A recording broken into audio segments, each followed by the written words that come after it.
Welcome to the next video.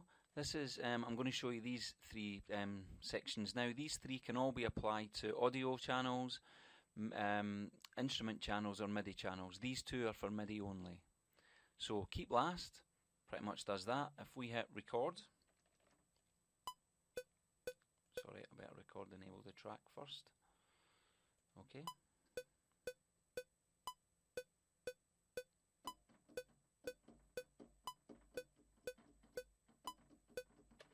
Now, I forgot to have the monitor button on there, but it doesn't matter. You see what happened? It recorded this, then cycled, and I played up until here, then I stopped it. And what it does is it leaves the last full cycled recording in place. Now, I'll just do that once more for you.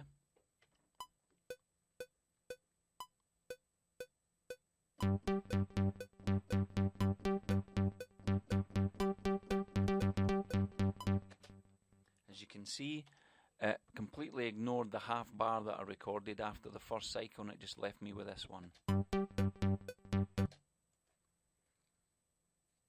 So that's keep last. I'll show you on the instrument channel the next two because it's in fact I'll show you stacked on the audio channel. So stacked basically means it will record, then go back and record another one, then go back and record another one, and it will stack them up here for you. And why would you want to do that? I'll show you why.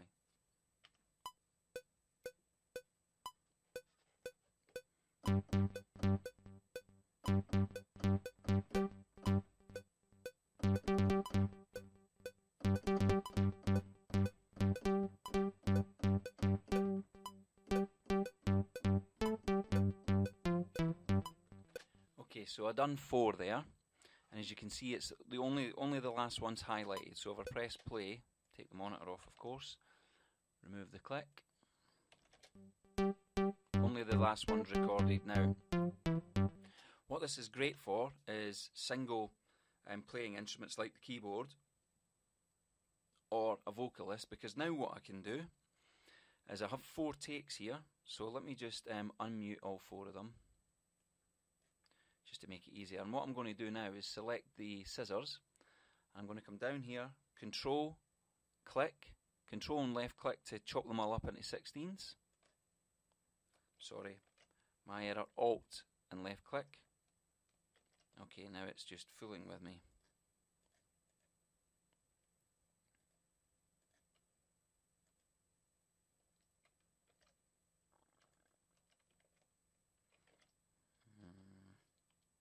I'm pretty sure it's alt and left click, so let's have a go. Yeah, alt and left click chops everything up into 16th parts. So now what you can do, using your mute tool, you can say, okay, I like that part, didn't like those 3. I like that part, didn't like those. I like that one, didn't like those. I like that one, didn't like those. So on and so forth. And then what you can do is you can have as many takes as you like, and you can end up with a perfect take. This is hardly going to sound perfect, but you'll get the idea. So if you've got loads of takes, some are better than others, you can cut out the best bits and glue them all together. And the way you do that, this little button here, the lane display type, once you've got your parts that you like, go to lane display, choose lanes off, and it will create one large file. There you go. So now you have your file the way you wanted it. Now you can see it's kind of grey there, so what you want to do is go to your glue tool and just glue them all together. And it will just glue the whole part.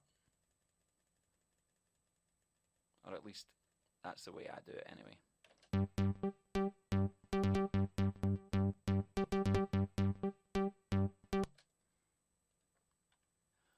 And another way you can do it is once you've got all of these parts like this, if you get the eraser and just erase all the muted parts, the parts that you don't want,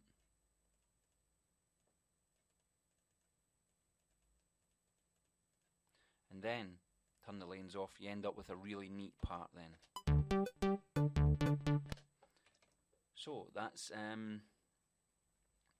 stacked lanes. And the last one is stacked no mute, and I'll show you this one using drums. It's great for MIDI drum programming. What it does exactly what the last one does. It stacks them, but it doesn't mute them as you go.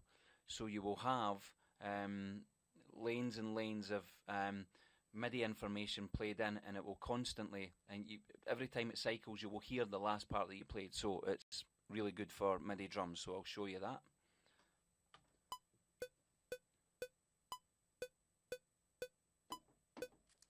Crap. Sorry about that.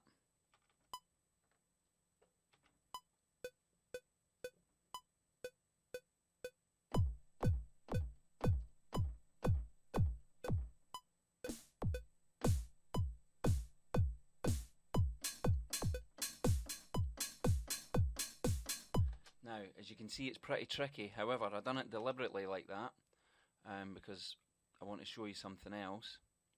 So if I press play now, you'll hear all three drums.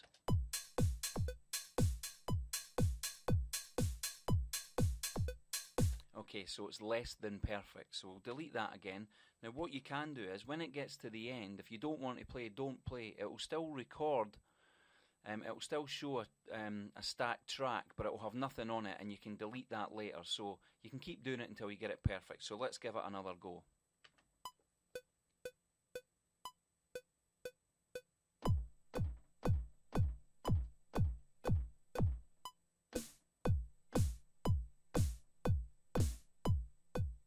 Okay, so I missed that one, so this time.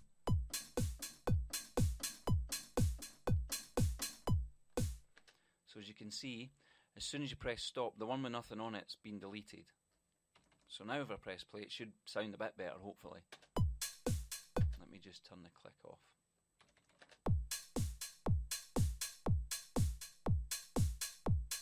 And then when you're happy with it, again, just like last time, lanes off, it creates the one large file, and you can use the glue tool to just glue that together, and there you go. There's your complete MIDI drum track.